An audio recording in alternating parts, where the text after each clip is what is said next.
Yağışlı gündə bir nüans da yadıma düşdü. Yol gedirəm kənd yolunda. Təsəvvür edin ki, maşınlar gəlir. Onların arasında da nə qədər fərq var. Elə maşın var ki, yaxına gələndə insanların sürətini azaldır ki, su sıçramasın insanlara. Eləsə ki var, heç vecini deyil, daha da möhkəm sürür. Bu nüans da nədən xəbər verir? Bu nüans da insanların xislətindən.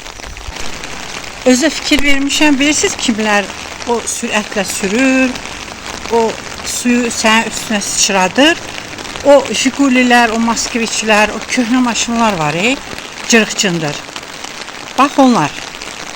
Təsəvvür edin ki, baxırsan, biraz bahalı, iri maşınlar var.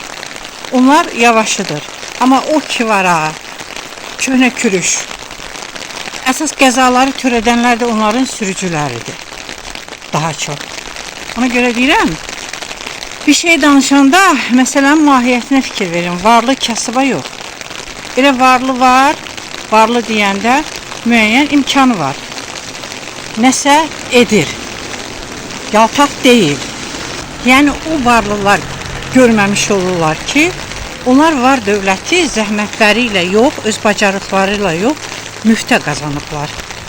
İndi bu kasıb da deyən kimi, kasıbçılığını bilsə kasıb olmazdı.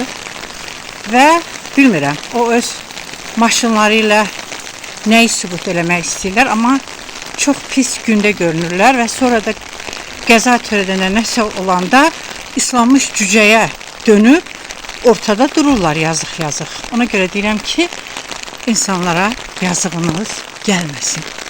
Çünki əziyə yazığınız gəlsə, əzik bir başqa əzik axtarır ki, minsin boynunda otursun. Aşktan belki de bir yağmurdum, damlaya damlaya kurudum.